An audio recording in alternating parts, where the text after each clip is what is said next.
Mao ni ang simbahan sa Ilihan dinhi sa Hagna, Bohol. So dugay-dugay gid ko wala nakaanhin no. Kani nga simbahan is dugay-dugay na gid ni siya, unya nagdungaw ni siya sa maong lungsod sa Hagna. Mao ni siya ang first vlog nako sa pag-anhi dinhi sa Bohol. Kung nakakita mo adtong mga video nako nga gipang-upload, dili to siya kanang first vlog, kung dili mga seleksyon ra to nako. Giuna-una nga upload ba. Kani gid siya nga video ang pinakauna nga vlog nako diri. So pag naog nako diri sa barko, una gyud nako nga plano adisir ko mo proceed sa akong mga laag dinhi sa Bohol is moadto ko sa simbahan sa Ilihan. Mao gini among naandan sa una pa kanang magbiyahe miglayong dapit, mohapit gid mi dinhi sa Ilihan, mangayo og panalangin og magampo. Maong pagdunggo sa barko ni kadaog din ko diretso kay base na anak kong sundo akong papa. Kini akong papa ginatawag nako nig papa pero igsuon ni sa akong amahan. Papa lang akong naandan nga tawag ani. Tuod man pagkataod-taod niabot na din akong papa, igsuon ni sa akong amahan ha. Ni proceed mi diri sa katong giabangan nako. Tag-iya bitaw sa giabangan nako motor dinhi sa John Pugs. Makita ra ni siya dinhi sa Luok, Hagna, Bohol. Ni proceed mi diretso diri kay mao ni among gamiton sa paglaag-laag dinhi sa Bohol. Unya mao pud ni akong gamiton sa pagtungas didto sa simbahan sa Ilihan. Ang akong nabayaran sa pag-abang sa motor is bali 5 days. So 2.5 kay 500 man ang rate per day. Save na siya kung akong kompyuton tungod kay kung dadon ako akong motor mo bayad man ko sa barko back and forth ug mahal-mahal sobra pa sa giabang nako sa motor. Maong advice nako sa inyo ha, kung muanhi mo diri sa Bohol unya short time ra mga pila ra ka adlaw, pag-abang na lang mong motor kaysa magdala mog motor nga gasto pa. Unya ang gikinahanglan para makuha nimo ang motor is kinahanglan na kay driver's license ug kanang valid ID para mabilin dadto para sa ilang dokumentasyon. Pero kung dugay-dugay mo mag-stay diri, advice pud nako sa inyo ha nga dad-an na lang inyong motor kay mas makasave mo kung dugay mo mag-stay diri. Unya fill up din ka sa katong agreement. So mao na ni ang Hagna, Bohol padulong na taan sa simbahan sa Ilihan. Medyo distansya gamay gikan sa Pantalan pero malantawan ra gid nimo siya kung naa ka sa Pantalan. Unya kung naa ka sa taas, malantawan pud nimo ang Pantalan. Malabyan nimo diri ang munisipyo sa Hagna, Bohol. Unya dayon ang kanang simbahan sa Catholic Church. Pawala lang ta kung gikan ka sa Pantalan patungas, medyo tungason gid mga boss padulong didto kay naaman sa tumoy-tumoy sa bukid ang kanang simbahan nga akong ginaingnon ang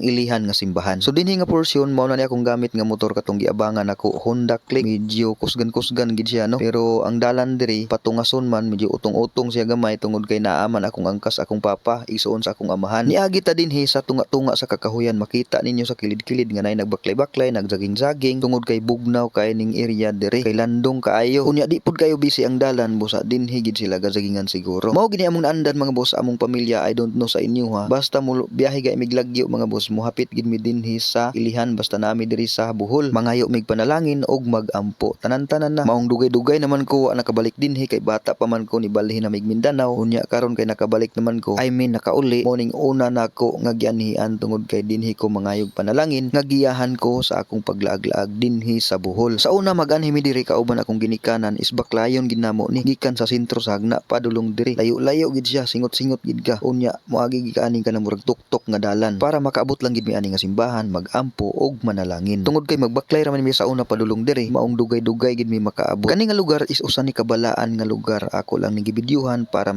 mapakita sa uban nga katong wala nay kapas nga makaanhi diri tungod kay nanas layong lugar o nanabay kapansanan. So mao na ni ang simbahan sa Ilihan sa katong wala na nakaanhi tungod kay nanas mga lagyong dapit o nanay mga kapansanan wala nay kaya nga makaanhi. Mao na ni ang simbahan nga nag-umbaw sa Hagna, Bohol, ang Ilihan nga simbahan. Wala na ko ni video sa sulod tungod kay basin makadisturbo ta sa mga nagampo og ako pud diri ni sulod pud ko para magampo. So dinhira ko nagvideo sa gawas para di ta makadisturbo.